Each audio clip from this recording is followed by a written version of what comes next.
हरे कृष्णा। आप सभी का मेरे चैनल गौर हरि में बहुत बहुत स्वागत है। तो देखिए आज की जो वीडियो है, आज की वीडियो में मैं बताने वाली हूँ कि जो जन्माष्टमी के दिन ठाकुर जी का जन्म कराया जाता है खीरे से, वो किस प्रकार हमें करना है। तो देखिए जन्म कराने के लिए ठाकुर जी का तो हमें क्या है, एक पात्र लेना है। पात्र आप अगर नया है तो नया ले सकते हैं, वरना आप अपने घर का कोई भी शुद्ध पात्र हो तो वो ले सकते हैं। तो आपको जो बर्तन है वो इस तरह से लेना है जिसमें हमारे ठाकुर जी जिस साइज़ के आपके हैं वो आसानी से लेट जाएं। तो उसमें आपको क्या करना है, सबसे पहले या तो आप हल्दी से बना लें, या फिर आपके पास अगर चंदन है, गोपी चंदन, तो उससे आप एक स्वास्तिक बना लें, जिस प्रकार देखिए मैंने बनाया है। और उसमें आपको क्या करना है, तुलसी दल रखना है, क्योंकि तुलसी दल के बिना ठाकुर जी सेवा स्वीकार नहीं करते हैं। और ये सब करने के बाद आपको उस पात्र में आपको कुछ फूल बिछाने हैं, क्योंकि देखिए हम अपने ठाकुर जी को वहाँ पर लिटाएंगे। तो लिटाने के लिए वो जो बर्तन है जो हमारे ठाकुर जी को चुभे नहीं, तो इसलिए हमें क्या करना है, वहाँ पर थोड़ी सी गद्दम कर देनी है फूलों से, और उस पर हमें अपने ठाकुर जी को लिटाना है जैसे कि हमने लिटाया है। तो देखिए इस प्रकार लिटाने के बाद अच्छे से हमें अपने ठाकुर जी को फूलों से ढक देना है। और जो खीरे हैं वो खीरे आपको क्या है, ऊपर रख देने हैं। वैसे तो खीरे का जो जन्म कराया जाता है खीरे से, तो उसमें क्या होता है, खीरे को बीच में से थोड़ा सा किसी जैसे 1 रुपए की सहायता से उसको काट देते हैं और उसके अंदर ठाकुर जी को लिटाया जाता है। लेकिन देखिए किसी किसी के जो ठाकुर जी हैं, उनके विग्रह ठाकुर जी के जो है बहुत मतलब बड़े होते हैं, बड़ी साइज के, तो जो खीरे के अंदर नहीं लेट सकते हैं। तो इसलिए हमें इसी प्रकार करना होता है। जैसे हमारे ठाकुर जी भी हैं, वो साइज में बड़े हैं, 6 नंबर के हैं, तो खीरे के अंदर नहीं लेट सकते हैं। तो ऐसे ही हमने कराया है कि फूलों से बिल्कुल ढक देना है। ढकने के बाद आपको खीरे जो है ऊपर रखने हैं।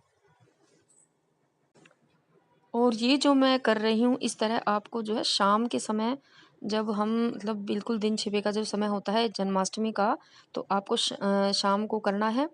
और ये सब करने के बाद आपको कोई कपड़ा लेना है, शुद्ध कपड़ा लेना है, बिल्कुल साफ, और या आप नया भी ले सकते हैं। और काला रंग का या ब्लू रंग का ना हो, बस आपको ये ध्यान रखना है। और वो बिल्कुल आपको ठाकुर जी के ऊपर बिल्कुल अच्छे से कवर करके ढक देना है। और ढकने के बाद देखिए आपको इस बात का ध्यान रखना है कि आप वहाँ पर कोई शोर ना करें। बस हाँ, भजन कीर्तन चलते रहने चाहिए, उसमें कोई दिक्कत नहीं है। भजन कीर्तन आप कर सकते हैं, पर कोई और शोर मतलब वैसा ना हो, कोई बच्चे जैसे कर देते हैं उस तरह से ना हो। और उसको छेड़ना नहीं है, आपको बिल्कुल भी टच करना है नहीं, करना है नहीं, छेड़ना है। और जब तक ठाकुर जी का जो जन्म का समय होता है तब तक आपको ये बिल्कुल भी नहीं छेड़ना है। और जब चाँद निकलने का समय होता है और जब भगवान जी के जन्म लेने का समय होता है हमारे कन्हैया का, तब आपको क्या करना है, इस कपड़े को उघाड़ना है, हटा देना है भगवान जी के ऊपर से। और भगवान जी को उठाना है, जगाना है, भगवान जी को तालियों से भगवान जी का स्वागत करना है, घंटियाँ बजानी है, अपने मंदिर के शंख बजाने हैं, और आपको भजन गाने हैं। नंद के आनंद भयो जय कन्हैया लाल की जय, जय मेरे गिरधर गोपाल का जन्म उत्सव मनाना है। कोई भी भजन आप गा सकते हैं जो भी आपको आता हो। और इस तरह से आपको ठाकुर जी का खीरे से जन्म कराया जाता है, इस तरह से जन्म कराना है। और देखिए आपको जो खीरा है उसका जो ऊपर का भाग है जहाँ पर डंठल होता है, उस भाग को आगे से 1 रुपए की सहायता से थोड़ा सा काटना है। देखिए उसमें कैंची आपको नहीं लगानी है, ना ही आपको उसमें चक्कू वगैरह लगाना है, उसको रुपए की सहायता से ही आपको काटना है।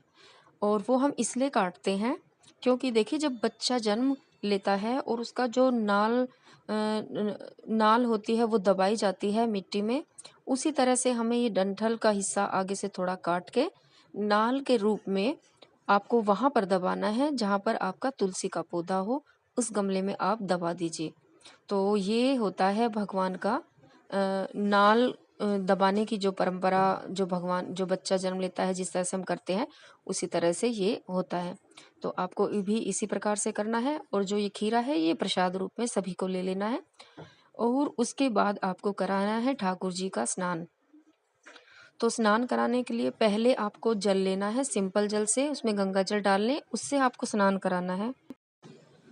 और जल से स्नान कराने के बाद आपको ठाकुर जी का जो स्नान है वो कराना है पंचामृत से। और पंचामृत से ठाकुर जी का आप स्नान कराइए। और साथ साथ आपको बहुत ही सुंदर सुंदर भजन गाने हैं और मंत्र बोलने हैं। जिस तरह से अभिषेक होता है ठाकुर जी का, देखिए हमारे लाला ने जन्म लिया है तो आपको धूमधाम से उनका जन्म उत्सव मनाना है। परिवार के सभी सदस्य एक साथ मिलकर उनका अभिषेक कराएं, बारी बारी से कराएं, एक साथ मिलकर कराएं। और देखिए बहुत सुंदर तरीके से ठाकुर जी को आपको सजाना है। आपको अभिषेक कराने के बाद आपको फिर दोबारा जल से स्नान कराना है। जल के स्नान के बाद आपको ठाकुर जी को सुंदर सुंदर वस्त्र पहनाने हैं और उनको धूप दीप से उनकी आरती उतारनी है। ये सभी प्रक्रियाएं आपको करनी है।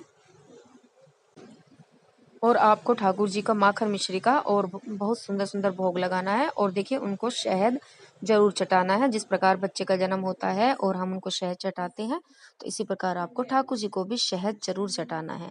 आपका मेरी वीडियो देखने के लिए बहुत बहुत धन्यवाद। हरे कृष्णा।